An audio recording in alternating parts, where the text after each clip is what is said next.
Two Gallants is the sixth short story by James Joyce published in the 1914 collection Dubliners.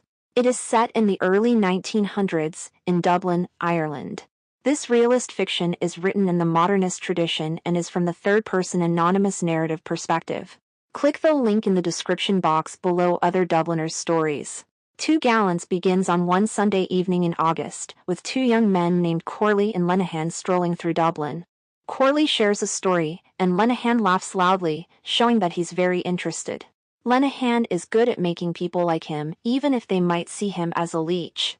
Curious, Lenahan asks where Corley met the woman he will see. Corley starts talking about his lover, a maid referenced as slavey, and obscenely boasts about how she buys him things, like cigars. He mentions that she might get pregnant, but he trusts she's too smart for that. As they walk, Lenahan asks Corley if he thinks the woman will follow his plans. Corley, the son of a policeman who himself only works as a police informant, is confident she will, again speak in uncouth language. They go on to discuss Corley's past relationships. Corley recalls he used to be a gentleman, buying gifts and treating women kindly, but now he and Lenahan agree that romance doesn't pay off. Corley adds that one former girlfriend even became a prostitute, and Lenahan jokingly asks if he pushed her into it.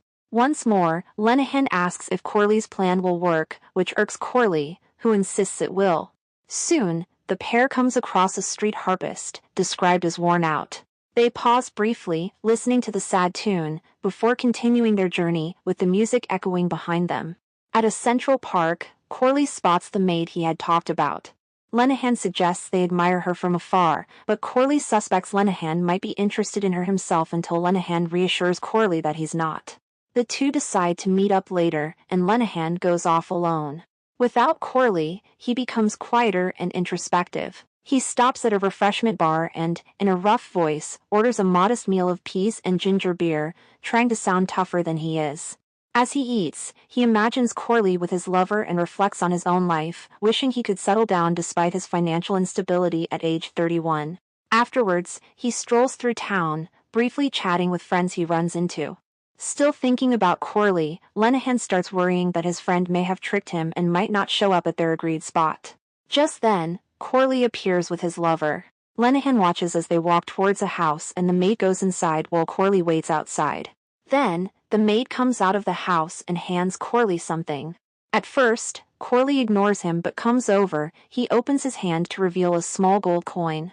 Now let's look at the major themes of Two Gallants by James Joyce.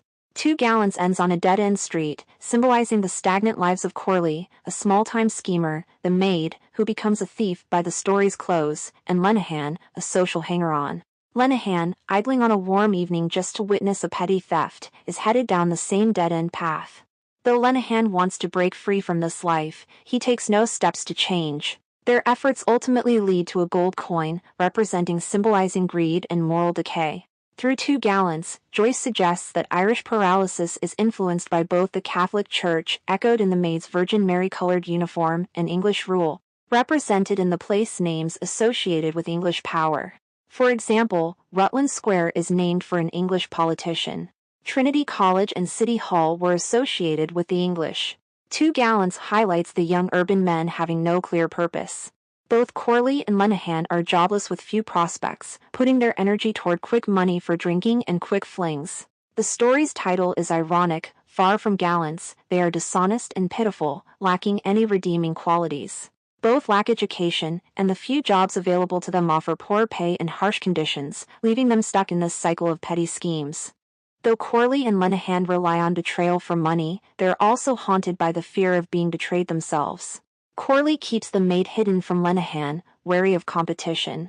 Lenahan constantly worries the plan will fail and leave him broke. When the maid and Corley take longer than expected, he fears Corley might have cut him out. Only at the story's end does Lenahan see that Corley reluctantly kept his promise. Their distrust recalls the betrayal felt in Irish politics after Charles Parnell's downfall, leaving this generation disillusioned and mistrustful. Before we end the video, let's discuss the main characters of Two Gallants by James Joyce. Lenahan is more thoughtful than Corley, bringing a quiet balance to Corley's brash behavior. He follows Corley's schemes and lives on the edge of poverty, with others viewing him as a leech. At 31, he longs for financial and personal stability but is still as deceptive as Corley.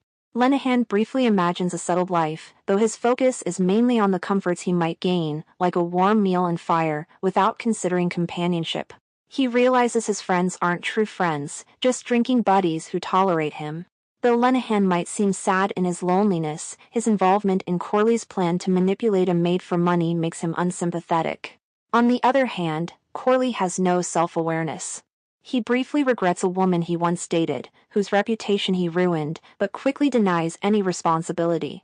He relies on his current girlfriend, a low-paid maid he insultingly calls a slavey, to spend her limited money on him and doesn't care about the risks she takes by stealing for him.